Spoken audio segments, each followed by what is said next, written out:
हमारा धर्म केवल मनोरंजन बन गया है, बस कहानी किस्सों वाला हमारा धर्म हो गया है। और वो कहानियां हैं जिन कहानियों का कोई लॉजिक नहीं, जिन कहानियों में कोई दम नहीं, वो ऊटपटांग, वो बेबुद्धि की, वो मूर्खतापूर्ण कहानियां हमारे व्यासपीठ से लोगों को सुनाई जा रही हैं। आप जब कथाओं के पंडालों में जाते हैं, कितने गंदे गंदे आरोप हमारे महापुरुषों पर लगते हैं, और वो गीत बजाए जाते हैं डीजे पर, और हमारी माताएं बहनें नाचती हैं।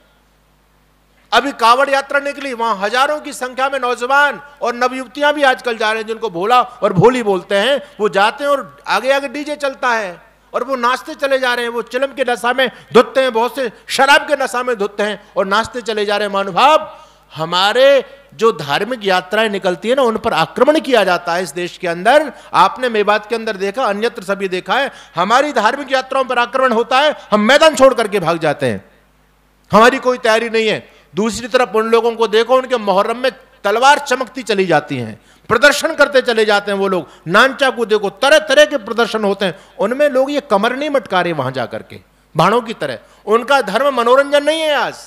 आज की मैं न्यूज पढ़ रहा था, तो वहां अभी आपके बहुत सारे प्रांतों के अंदर एक ऐसा योजना उन लोगों ने लागू की है। अमेरिका का एक ट्रस्ट है, उस ट्रस्ट के फाउंडर का भी कोई नाम अता पता नहीं है, वेबसाइट किसने बताई ये भी पता नहीं है, लेकिन उस अमेरिका के व्यक्ति ने आपके देश में लाखों करोड़ों व्यक्तियों को कन्वर्ट कर दिया। कितनी सारी योजना है, वो एक एक पैसे बांट रहे हैं लोगों को, इतना पैसा आपको मिलेगा, इतना पैसा आपको मिलेगा। जो आप इस काम को देख रहा है उसको 1 लाख रुपए का वेतन, उनका पैसा कहां जा रहा है? उनका पैसा एक सही दिशा में खर्च हो रहा है। लेकिन हमारे पास पैसा है तो हमारा पैसा कहां जा रहा है? ये हिंदू जाति बिल्कुल दिग्भ्रमित हो चुकी है। इस हिंदू जाति के पास में, इनके धर्मगुरुओं के पास में कोई होमवर्क नहीं है, इन धर्मगुरुओं के पास में कोई मार्गदर्शन नहीं है, कोई दिशा नहीं है। वो लोग दिशा से काम कर रहे हैं, उनके पास साधन बढ़ते हैं तो वो अपने धार्मिक केंद्र स्थापित करते हैं, लोगों को कैसे जोड़ जाए इस पर काम करते हैं वो लोग। हमारे पास पैसा बढ़ता तो हम क्या करते हैं? अयोध्या के अंदर भगवान श्री राम के मंदिर का भव्य लोकार्पण हुआ, हम लोगों को भी जाने का सौभाग्य उसमें मिला।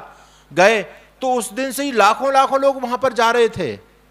और जब लाखों लोग जाएंगे तो लोगों तो बड़ी प्रतीक्षा, लगभग 500 साल के लंबे संघर्ष के बाद तो मंदिर बना है, तो लोग जाएंगे तो वहां बहुत अपने भाव से, श्रद्धा से लोग चढ़ावा चढ़ा रहे हैं। चढ़ावा इतना आया कि कमेटी दंग रह गई, इतने पैसे को करें तो करें क्या? तो वहां के पदाधिकारियों का बयान आता है, इस पैसा का क्या करेंगे?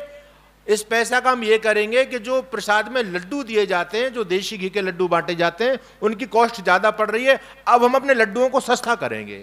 ये हिंदू जाति लड्डुओं को सस्ता करने में लगी हुई है। इनके पास में पैसा बढ़ता है तो क्या करते हैं? ये हमारे मंदिर का जो है ना, ये दीवारें, ये इस पर चांदी का वर्क चढ़ाया जाए। चांदी का चढ़ा हुआ तो पैसा आ गया, अब की बार सोने का कर दें। मंदिर के छत्र को सोने का करने में लगे हुए हैं, कोई चांदी चढ़वाने में लगा हुआ है, कोई भंडारे में पैसा खर्च कर रहा है। हम लोग दिशा विहीन हो गए हैं, हमारे पास कोई दिशा नहीं है, क्योंकि हम अपने धर्म ग्रंथों को नहीं पढ़ते हैं, हम अपने महापुरुषों से कोई प्रेरणा नहीं लेते हैं। केवल धर्म हमने मनोरंजन का माध्यम बना लिया है, और जो भी हमारा पूजा पाठ चलता है ये केवल कर्तव्य की इतिश्री करने के लिए हम लोग कर रहे हैं आज।